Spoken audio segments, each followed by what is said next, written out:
వల్లభనేని వంశీ అరెస్టుతో ఆంధ్రప్రదేశ్ రాజకీయాలు వేడెక్కాయి. ఈరోజు వల్లభనేని వంశీని హైదరాబాద్లో అరెస్టు చేసి విజయవాడకు తరలించారు. కుటుంబ సభ్యులు వల్లభనేని వంశీ అరెస్టుని అక్రమమని చెప్తున్నారు. దీనికి సంబంధించి ఆయన మీద కిడ్నాప్, అదేవిధంగా టీడీపీ ఆఫీస్ ధ్వంసం చేసిన కేసులో ఆయన నిందితుడిగా ఉన్నాడు. దీనికి సంబంధించి మనతో మాట్లాడడానికి నట్టికుమార్ గారు ఉన్నారు. సార్తో మాట్లాడదాం, మరిన్ని విషయాలు తెలుసుకుందాం. నమస్కారం నట్టికుమార్ గారు. నమస్కారం సార్. వల్లభనేని వంశీ అరెస్ట్ని ఎలా చూస్తారు సార్? వల్లభనేని వంశీ గారి అరెస్ట్ని మనం ఎలా చూస్తున్నారు అంటే, ఆయన అరెస్ట్ని మనం చూస్తుండగా మామూలుగా టీడీపీ ఆఫీసులో గన్నవరం ఆఫీసులో దాడి అన్నారు. 71 ముద్దాయి అన్నారు. ఓకే, ఆ రోజు ఎవరు కేసు పెట్టారు, హర్షవర్ధన్ అన్న ఆయన ఎవరో పెట్టారు అన్నారు కేసు. ఆయన అరెస్ట్ చేయడానికి ప్రయత్నం చేస్తే హైకోర్టు వారు బెయిల్ ఇచ్చారు, కండిషనల్ బెయిల్ ఇచ్చారు, క్లోజ్. ఇక్కడ మళ్ళీ ఇప్పుడు వచ్చి ఎవరైతే కంప్లైంట్ పెట్టారో ఆ పెట్టిన అబ్బాయిని ఆయన కిడ్నాప్ చేసి విత్డ్రా కోర్టులో చేయడానికి పెట్టారు. పెట్టిన తర్వాత ఆయన విత్డ్రా చేయడానికి వచ్చిన తర్వాత మేము ఎంక్వైరీ చేసిన తర్వాత ఆయన కిడ్నాప్ చేసి మొత్తం టోటల్గా ఆయన మీద విత్డ్రా చేయించడానికి ప్రయత్నం చేశారు అని వాళ్ళ తల్లిదండ్రులు కేసు మాకు పెట్టారు అని చెప్తున్నారు. నేను ఒకటే మాట చెప్తున్నా, మీరు 2 పార్టీల గొడవలో సామాన్య ప్రజల్ని మీకు ఆడుకుంటున్నారు అని అంటున్నా. నేను సామాన్య ప్రజల్ని ఆడుకుంటున్నారు. మీకు సపోర్ట్ చేస్తే ఆయన ప్రాణ భయం, ఆయనకు సపోర్ట్ చేస్తే మీకు ప్రాణ భయం. మీరు ఇవన్నీ ఆయనకి మీరు ఏం సేఫ్టీ ఇవ్వగలిగారు అని అడుగుతున్నా. ఆయన మీకు వంశీ గారి మీద కంప్లైంట్ ఇచ్చారు, మీరు కాపాడగలిగారా? వాళ్ళ ఫ్యామిలీని మీరు కాపాడగలిగారా? చేయలేకపోయారు. పోనీ మీకు వంశీ గారు తీసుకెళ్ళి కోర్టులో ఆ అబ్బాయి నిజంగా తప్పుడు సాక్ష్యమే చెప్పారంటున్నారు. ఆయన స్వేచ్ఛ ఉంది అబ్బాయికి. కోర్టులోకి వెళ్ళి ఏమండి తప్పుడు అఫిడవిట్ ఇవ్వమన్నా, నన్ను కిడ్నాప్ చేశారు, నా మీద ఈ పరిస్థితి ఉంది, అందుకే నేను తప్పుడు స్టేట్మెంట్ ఇస్తున్నాను అని కోర్టులో చెప్పుకునే స్వేచ్ఛ ఉంది. అది కూడా మనం దాంట్లో పరిధిలో తీసుకోకపోతే మనం ఈ ఒక్కటి అక్కడ ఆ తల్లిదండ్రులు కంప్లైంట్ పెట్టారు. ఎస్, మీరు తల్లిదండ్రులను వచ్చి మీరు కంప్లైంట్ పెట్టమని మీరు చెప్పుండొచ్చు, వాళ్ళు వాళ్ళకు సపోర్ట్ చేయమని వాళ్ళు చెప్పుండొచ్చు. అయితే 2 పార్టీల మీద సామాన్యంగా వాళ్ళు బలైపోతున్నారు. రేపు ఉదయం ఆ ఫ్యామిలీకి ఉదయం లెగిస్తే మీరు గన్మ్యాన్లు అడ్డుంటారా? రేపు పోలీసులు అడ్డుంటారా? రేపు ఉదయం డొక్కాడి నా బతుకుతో తల్లిదండ్రులు పోషించుకోవాల్సిన అబ్బాయికి ఎవరు సెక్యూరిటీ, ఎవరు దానికి సేఫ్టీ అని నేను సీరియస్గా అడుగుతున్నాను. అలాగే నేనేమడుగుతున్నా, ఆ రోజు దాడి జరిగినప్పుడు అక్కడ స్టేషన్ హౌస్ ఆఫీసర్ని మీరు ఎందుకు కేసులో రిజిస్టర్ చేయలేదు? ఆయన మీద మీరు కేసు ఎందుకు పెట్టలేదు? అలాగే అక్కడున్న పెట్రోలింగ్ పోలీసుల మీద మీరు కేసు ఎందుకు పెట్టలేదు? అక్కడున్న ఏసీపీ మీద మీరు కేసు ఎందుకు పెట్టలేదు?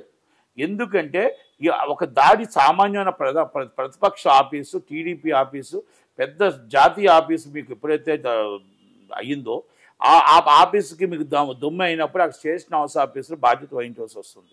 అక్కడ అలాగే ఏసీపీ, అలాగే మీకు అక్కడ ఉన్న పెట్రోలింగ్ పోలీసులు, అక్కడ ఉన్న వాళ్ళందరూ ఉంటుండగానే జరిగింది. కాబట్టి మీరు వాళ్ళ కంప్లైంట్ తీసుకోవాలా. ఒక టీడీపీ ఆఫీస్లో కంప్యూటర్ ఆపరేటర్స్ తీసుకొని కంప్లైంట్ పెట్టడం ఏంటి? మీరు వాళ్ళ కంప్లైంట్ రూపంగా తీసుకొని వాళ్ళు కూడా మీరు కేసు పెట్టాలి. వాళ్ళు కంప్లైంట్ ఇవ్వలేదు కాబట్టి వాళ్ళు కూడా వాళ్ళ మీద కేసు పెట్టాలి. ఎందుకంటే వాళ్ళు ఉంటుండగా ప్రోత్సాహంతో జరిగింది. మీరు వచ్చి ఈ గవర్నమెంట్ వస్తే వీళ్ళ మీద కేసు పెట్టి రీఎంక్వైరీ చేస్తారు, రేపు వాళ్ళ గవర్నమెంట్ వస్తే వాళ్ళ మీద చేస్తారు. ఈ సామాన్య ప్రజలు ఎటు సమాధానం చెప్పాలి? రేపు వాళ్ళ ప్రాణానికి ఎవరు బాధ్యులు? వాళ్ళు భయపడుతూ దిందన గండాలుగా బతకాలా? ఈరోజు మీరు టీడీపీ వారిని నేను ఒకటి అడుగుతున్నా, టీడీపీ వారిని నేను ఏమడుగుతున్నానంటే, పార్టీ ఆఫీస్ని కానీ మిమ్మల్ని సోషల్ మీడియాని కానీ ఏమడుగుతున్నానంటే, ఆయన్ని మీరు కిడ్నాప్ చేశారు అంటున్నారు కదా, మరి కిడ్నాప్ చేస్తాడు మా మనిషిని మీరు అంత విక్టిమ్ని మీరు కాపాడుకోలేకపోయారా అని అడుగుతున్నా. గవర్నమెంట్ మీద పెట్టుకొని, డిపార్ట్మెంట్ పెట్టుకొని మీరు కాపాడుకోలేకపోయారా? ఆయన వచ్చి కోర్టులో స్టేట్మెంట్ ఇచ్చిన తర్వాత, ఎంక్వైరీ చేసిన తర్వాత కిడ్నాప్ చేశారని తెలిసిందే అని అంటున్నారే. మరి ఏది నిజం, ఏది అబద్ధం? దయచేసి మీరు సామాన్య ప్రజలతో ఆడుకోకండి. ఆ అబ్బాయికి ఇప్పుడు అబ్బాయి రోజుకి పని చేసుకోకుండా ఎలా తిరుగుతాడు? ఆ తల్లిదండ్రులు ఎలా తిరుగుతారు? ఆ తల్లిదండ్రుల బాధను అర్థం చేసుకోండి. మీకు సపోర్ట్ చేసి కంప్లైంట్ పెట్టకపోతే ఒక బాధ, వాళ్ళకు సపోర్ట్ చేసి కంప్లైంట్ పెట్టకపోతే విత్డ్రా చేయకపోతే ఒక బాధ. ఇది 2 ఆటల మధ్య ప్రజలు నలిగిపోతున్నారు. దయచేసి అర్థం చేసుకొని ఆ సామాన్యుడు మీకు కంప్లైంట్ మీ తరపు నుంచి పెట్టినందుకు ఎంత నరకయాతను అనుభవిస్తున్నాడు ఆ అబ్బాయిని మీరు అర్థం చేసుకోండి. మీరు కాపాడుకోలేకపోయింది మీ అసమర్థత కాదా?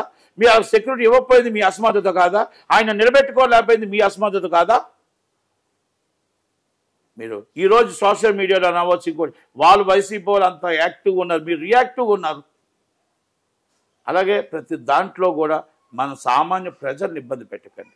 మీరు అక్కడున్న పోలీసు వాళ్ళ మీద ఎందుకు కేసు పెట్టమంటున్నానంటే, మీరు ఒక దాని మీద కేసు పెట్టి పోలీసులకు కూడా తెలుస్తుంది, ఎస్ మేము ఇలాగ ఒక గవర్నమెంట్కి మేము భజన చేస్తూ ఆ గవర్నమెంట్కి మేము తొత్తులుగా తయారైతే రేపు ఉదయం మేము కూడా శిక్ష అనుభవించి వస్తుంది, మేము కూడా జైలుకి వెళ్ళాల్సి వస్తుంది. ఇప్పుడు అడిషనల్ డీజీ సంజయ్ గారి మీద, అలాగే మరి సునీల్ కుమార్ గారి మీద, అలాగే మరి కాంతి రాణా గారి మీద మేము ఎఫ్ఐఆర్ ఎలాగయ్యాయో వాళ్ళకు కూడా అంత రేపు ఐఏఎస్గా మేము వాళ్ళకి సపోర్ట్ చేసినా, ఐపీఎస్గా మేము సపోర్ట్ చేసినా ఆ రియాక్షన్ మాకు కూడా ఉంటుంది. అందుకనే మనం చట్టం ఏం చెప్తుందో, లా ఏం చెప్తుందో, మేము ఏం చదువుకున్నామో అది మేము కరెక్ట్గా చేస్తే సరిపోతుంది. చట్టం తన పని తాను చేసేవాళ్ళు. రాజకీయ నాయకుడు ఈరోజు ఉంటాడు, రేపు వెళ్ళిపోతాడు. రాజకీయ నాయకుడు ఈరోజు వస్తాడు, వెళ్ళిపోతాడు. నాకు ఎక్కడ పోస్ట్ చేసినా నా జీతం నాకు వస్తుంది, ఎక్కడ చేసినా ఆ కష్టమే నాకు వస్తుంది. ఎక్కడ నేను పని చేసినా నేను లూబ్ లైన్లో చేయొచ్చు, విఆర్లో చేయొచ్చు, ఎక్కడేం చేయొచ్చు, కానీ నాకు వచ్చే జీతం మాత్రం అంతే వస్తుంది తప్ప నేను సీఎం గారు పక్కన ఉంటే ఎక్కువ జీతం రాదు, సీఎం గారు దూరంగా ఉంటే తక్కువ జీతం రాదు. దయచేసి మీ డ్యూటీ మీరు చేసుకుంటే ఇలాంటి కేసుల్లో ఇరుక్కోరని నేను పోలీసులకు కూడా నా విన్నపం. దయచేసి ప్రతి పోలీసు వాళ్ళని కూడా ఎక్కడ దాడులు జరిగాయో, ఎక్కడ తప్పు జరుగుతుందో, ఎక్కడ అటాక్ జరుగుతుందో ఆ స్టేషన్ హౌస్ ఆఫీసర్ని, అక్కడ ఉన్న పోలీసు వాళ్ళని 100% రిజిస్టర్డ్ కేసు. రేపు మా పార్టీ వస్తే మిమ్మల్ని తీసుకెళ్ళి లోన్ వేస్తాం, మా పార్టీ వస్తే మిమ్మల్ని తీసుకెళ్ళి లోన్ వేస్తాం. సామాన్య కార్యకర్తలను ఇబ్బంది పెట్టకండి, సామాన్య ప్రజలను ఇబ్బంది పెట్టకండి. దయచేసి వంశీ గారి విషయంలో నిజాలు కోర్టు తేలుస్తాయి. ఇక్కడ నేనేం చెప్తా, సామాన్య ప్రజలు, ఒక అబ్బాయి సామాన్య ప్రజల తల్లిదండ్రులు మీరు మీ కంప్లైంట్ ఇవ్వమంటున్నా, ఆ అబ్బాయి వచ్చి విత్డ్రా చేశారంటే ఏది నిజం, ఏది అబద్ధం, ఏది కిడ్నాప్ అబద్ధం, ఇవన్నీ కూడా మీరు దయచేసి ప్రజల్ని ఇబ్బంది పెట్టదు. ఈరోజు ఇదంతా అయిపోతే రేపు ఆ అబ్బాయి ఎలాగెళ్ళి రేపు పని చేసుకోగలుగుతాడు? ఎన్ని గన్మ్యాన్లు ఇస్తారు, ఎంతమంది పోలీసులు ఇస్తారు? ఇప్పుడు వంశీ గారికి అభిమానులు ఉంటారు, వాళ్ళు ఏదో చేస్తారని భయపడుతూ ఉంటాం. రేపు టీడీపీ అభిమానులు ఉంటారు, వాళ్ళ తరపున సపోర్ట్ చేస్తే వీళ్ళేదో చేస్తారని అభిమానులు భయపడుతూ జీవితంతో బతకాలా అని అడుగుతున్నాను. రేపు సామాన్యులు మీకు ఎలా వస్తారో అని అడుగుతున్నాను, ఎలా రిక్వెస్ట్ చేస్తే వస్తారని అడుగుతున్నాను. వాళ్ళ ప్రాణానికి ఆ ప్రాణహాని ఉండేటప్పుడు మనం ఏం చేస్తామని అడుగుతున్నాం. దయచేసి ప్రజలకు కూడా అర్థం చేసుకోండి, మీరు పనిచేస్తున్న డ్యూటీలు చేస్తున్న కూడా అర్థం చేసుకోండి. తప్పుడు కంప్లైంట్లు, తప్పుడు సమాచారాలు మీరు ఇస్తే రేపు మీ ఫ్యామిలీ ఇబ్బంది పడుతుంది, మీ వాళ్ళు ఇబ్బంది పడతారు. అందరూ కూడా ఉన్నది ఉన్నట్టు మీరు ఇవ్వగలగండి, లేదనుకుంటే మీరు చెప్పలేకపోయినా కూడా పర్లేదు, కానీ రేపు మీ ఫ్యామిలీని ఇబ్బంది పెట్టకండి, మీరు ఇబ్బంది పడకండి. దయచేసి 1-2 సార్లు ప్రజల్ని ఇబ్బంది పెట్టొద్దు. 2 రాజకీయ పార్టీలు కొట్టుకుంటూ మమ్మల్ని ప్రజల్ని ఇబ్బంది పెట్టకండి. ప్రజల్ని కాపాడండి, ప్రజల్ని నిలబెట్టండి, అంతే తప్ప ఇప్పుడు వంశీ గారితో అటు వైసీపీ ఇటు టీడీపీ అనేది ఆటలాడుకుంటూ దయచేసి పోలీసు వాళ్ళు కూడా చూస్తూ వాళ్ళు ఈ తప్పులు జరుగుతున్నప్పుడు ఏ పార్టీకి ఉంటే ఆ పార్టీకి సపోర్ట్ చేయడం కాదు. మీకు చట్టం ఏం చెప్తుందో, న్యాయం ఏం చెప్తుందో, మీకు యాక్ట్ ఏం చెప్తుందో, లా ఏం చెప్తుందో ఆ ప్రకారంగా చేయండి తప్ప మీరు దయచేసి ఆ గవర్నమెంట్ ఉన్నప్పుడు ఇక్కడ భజన చేయడం, ఈ గవర్నమెంట్ ఇక్కడ భజన చేయడం చేస్తే 100% ఓసలు లెక్కట్టాల్సి వస్తుంది. చట్టానికి న్యాయానికి అందరూ అతిథులు గారు, ఎవరైనా తప్పు చేసేవాళ్ళు ఎప్పటికైనా శిక్ష పడుతుంది. దయచేసి అర్థం చేసుకుంటారని ప్రజలు కూడా అర్థం చేసుకోవాలా.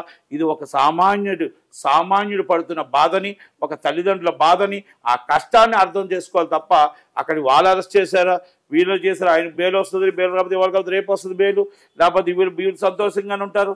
ఇద్దరి మధ్యన నలిగిపోతున్న ఆ అబ్బాయి కోసం, ఆ తల్లిదండ్రుల కోసం అర్థం చేసుకోమని, ఆలోచించమని నేను చెప్తూ థ్యాంక్ యూ వెరీ మచ్.